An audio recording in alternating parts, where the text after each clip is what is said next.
here with Kevin Costner, award winner, coming back with a cinematic masterpiece with Horizon and American Saga.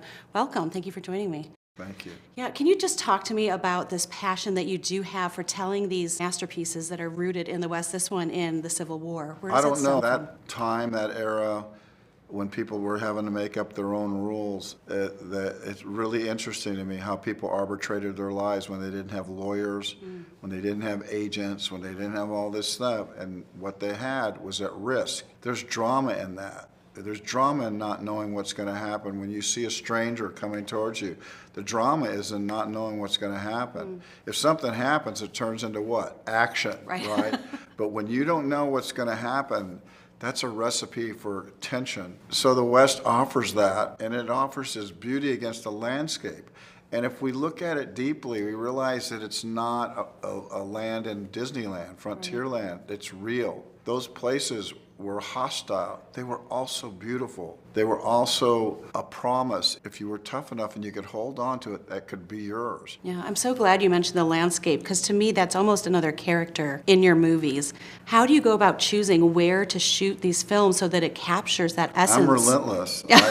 The people don't even like to scout with me, because I might be looking at here and all of a sudden I go like that, and there's a mountain right there, and everybody that's with me goes, oh shoot.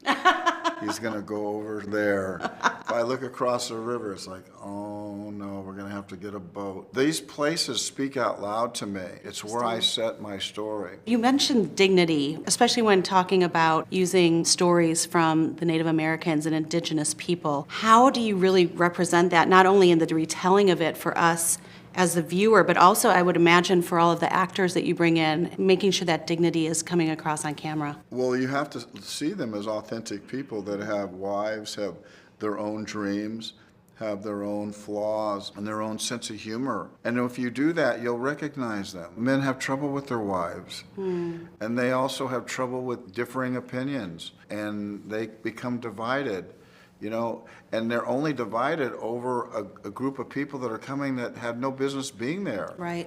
So now they're divided.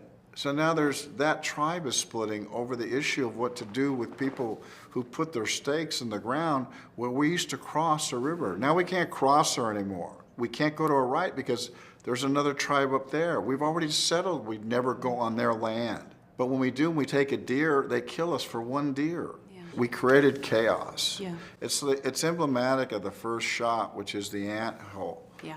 And then a stake goes into it. That was a very powerful way to start the film, by the way. I love that there was even that, not only creative element, but that intentionality from the beginning. Another intentionality that I noticed was the strong female characters. How and why was that important to you? I didn't know how to tell a story without telling the women's story. And the more we told the story, the more dominant they became. They were just dominant in our film, and it's a better film because of it. It's more interesting. Sienna Miller and Ella Hunt and Abby Lee and Jenna Malone. Of course women are important in the West. We don't survive without the women, but they were unfortunately worked to death. It was hard to be a woman in the West. If you don't do that, then you're missing a chance to have drama. You've created really an incredible ensemble cast, especially the children and the young people's stories, which I'm hoping we'll hear more of in Chapter 2. I would have to imagine there's even more weight to convey to them what was going on in the West. How do you choose those actors? I think when you have children in movies, it always bothered me when children behaved dumbly in movies, when they didn't have high survival. It says, one little boy takes 2 horses, and he outwits men. He survives. 9 out of 10 don't survive in the West, but he was cagey enough, he was athletic enough, he had the sense enough to take 2 horses, and it saved his life. When we see that when we're a child, it raises our IQ, how they have to be. I like it when children act right in adult situations. You know, you're a musician. I'm in Music City.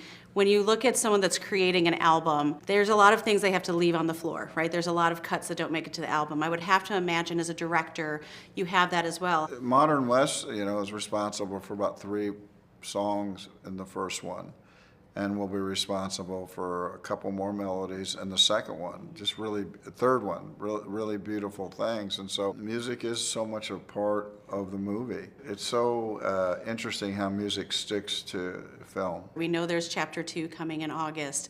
Did I hear you mention chapter 3 as well? I'm shooting chapter 3 right now. That's why I have this mustache.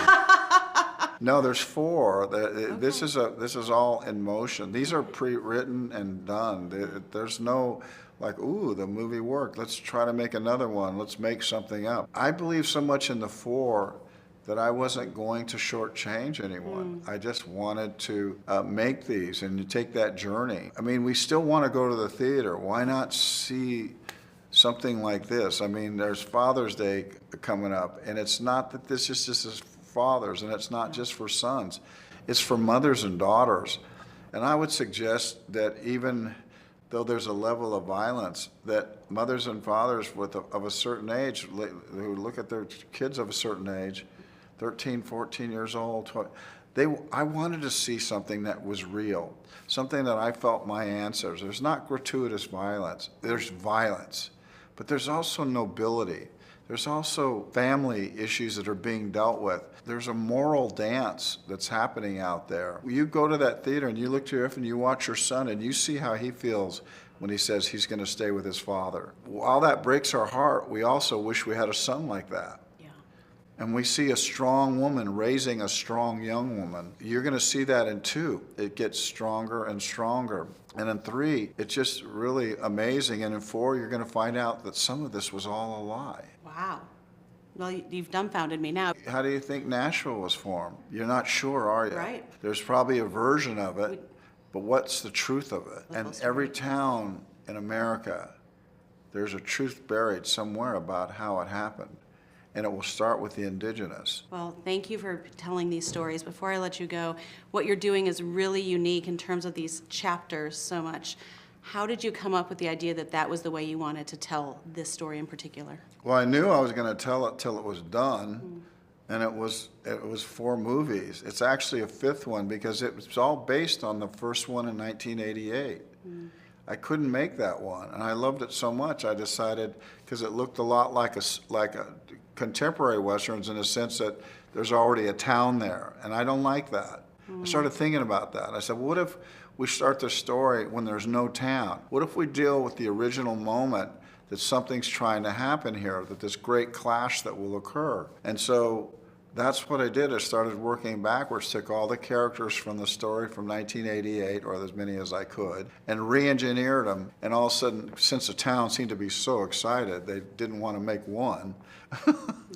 I decided I'd make 4 more. I don't know, I'm just kind of stubborn, but I believe the people that went west were stubborn. And I believe that Americans have this thing in their backbone, which is when they see something and they still have hope, they just tell themselves they're going to be luckier than the next person. Well, thank you for weaving it all together so masterfully. It's been a pleasure to watch, pleasure to talk to you. Make sure you check out Horizon, an American Saga in theaters on June 28th.